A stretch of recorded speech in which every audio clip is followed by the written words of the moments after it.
ഇസ്രായേലിലെ ഏറ്റവും വലിയ വിമാനത്താവളമായ ബെൻ ഗുറിയോൻ വിമാനത്താവളം വീണ്ടും ആക്രമിക്കുമെന്ന് ഭീഷണിപ്പെടുത്തി യമനിലെ ഹൂതി സായുധ സേന. അടുത്ത ഏതാനും മണിക്കൂറുകൾക്കുള്ളിൽ ആക്രമണം ഉണ്ടാകുമെന്നാണ് ഹൂതി ഗ്രൂപ്പിന്റെ മുന്നറിയിപ്പ്. ഗസയിൽ ഇസ്രായേൽ നടത്തുന്ന ആക്രമണങ്ങൾ വർദ്ധിപ്പിച്ചതിനും യമനിൽ അടുത്തിടെ നടത്തിയ ആക്രമണങ്ങൾക്കും മറുപടിയായാണ് ഈ ആക്രമണമെന്ന് ഹൂതി ഗ്രൂപ്പ് പ്രഖ്യാപിക്കുന്നു. ബെൻ ഗുറിയോൻ വിമാനത്താവളത്തിനും മറ്റു ചില ഇസ്രായേലി വിമാനത്താവളങ്ങൾക്കു നേരെ മണിക്കൂറുകൾക്കുള്ളിൽ സൈനിക നടപടി ആരംഭിക്കുമെന്നാണ് ഹൂത്തി മീഡിയ അതോറിറ്റിയുടെ deputy chief Nasruddin Amer social media പ്ലാറ്റ്ഫോമായ എക്സിൽ നടത്തിയ പ്രസ്താവനയിൽ പറയുന്നത്. ഇസ്രായേലി വിമാനത്താവളങ്ങളിൽ നിലവിൽ സർവീസ് നടത്തുന്ന എല്ലാ വിമാന കമ്പനികളും ഉടൻ അവിടം വിട്ട് പോകണമെന്ന് ആമർ ആവശ്യപ്പെട്ടു. ആക്രമണം തുടങ്ങുന്നതിന് മുമ്പ് എല്ലാ യാത്രക്കാരും, പ്രത്യേകിച്ച് വിദേശികൾ, ഒഴിഞ്ഞു പോകണമെന്ന് അദ്ദേഹം മുന്നറിയിപ്പ് നൽകി. ഇതാദ്യമായാണ് ആക്രമണം ഉടൻ നടത്തുമെന്ന് സമയവും സ്ഥലവും ഉൾപ്പെടെ വിശദീകരിച്ച് ഹൂതികൾ ആക്രമണത്തിന് ഒരുങ്ങുന്നത്. ഞായറാഴ്ച രാവിലെ യമനിൽ നിന്ന് മധ്യ ഇസ്രായേലിലേക്ക് വിക്ഷേപിച്ച ഒരു മിസൈൽ ഇസ്രായേൽ സൈന്യം തടഞ്ഞിരുന്നു. രാജ്യത്താകെ വ്യോമാക്രമണ സൈറണുകൾ മുഴങ്ങുകയും താമസക്കാർ രാത്രി മുഴുവൻ അഭയം തേടി ബങ്കറുകളിൽ ഒളിക്കുകയും ചെയ്തിരുന്നു. ഈ സംഭവത്തിന് പിന്നാലെയാണ് മറ്റൊരു ആക്രമണം ഉണ്ടാകുമെന്ന് മുന്നറിയിപ്പ് വരുന്നത്. മധ്യ ഇസ്രായേലിനെ ലക്ഷ്യം വെച്ചുള്ള ബാലിസ്റ്റിക് മിസൈലാണ് യമനിൽ നിന്ന് ഹൂതി സൈന്യം കഴിഞ്ഞ ദിവസം തൊടുത്തുവിട്ടത്. ഇതുവരെ അവർ നടത്തിയതിൽ വെച്ച് ഏറ്റവും ധീരമായ ആക്രമണങ്ങളിൽ ഒന്നാണിത്.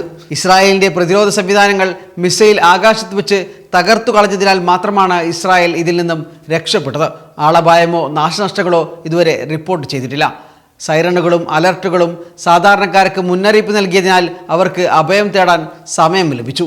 10 ലക്ഷത്തോളം പേർ ഷെൽട്ടറുകളിൽ അഭയം തേടിയെന്നാണ് കണക്കുകൾ. ഗസയിൽ ഇസ്രായേൽ വംശഹത്യ പുനരാരംഭിക്കുകയും യമനിലെ ഹൂതി നിയന്ത്രണത്തിലുള്ള തുറമുഖങ്ങളിൽ ഒരു വ്യോമാക്രമണം നടത്തുകയും ചെയ്തതിനു ശേഷമാണ് ഇപ്പോൾ തിരിച്ചടി ഉണ്ടായിരിക്കുന്നത്. വെള്ളിയാഴ്ച യമനിലെ ഹൊദൈദ, സാലിഹ് തുറമുഖങ്ങളിൽ ഇസ്രായേൽ ആക്രമണത്തിൽ ഒരാൾ കൊല്ലപ്പെട്ടിരുന്നു.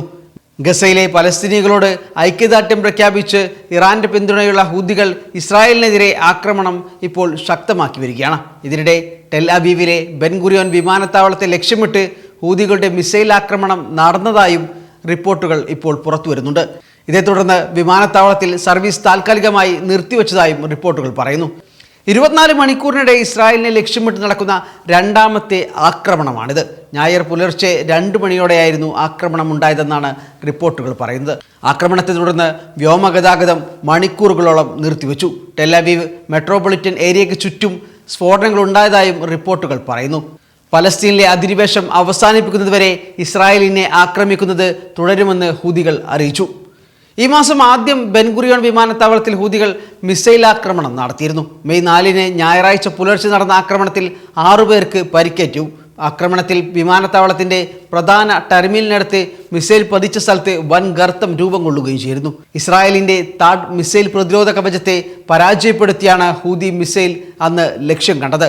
ഹൂതി മിസൈലിനെ തകർക്കാൻ പല തവണ ശ്രമിച്ചെങ്കിലും സാധിച്ചില്ലെന്ന് ഇസ്രായേൽ സൈന്യം തന്നെ അന്ന് വ്യക്തമാക്കിയിരുന്നു.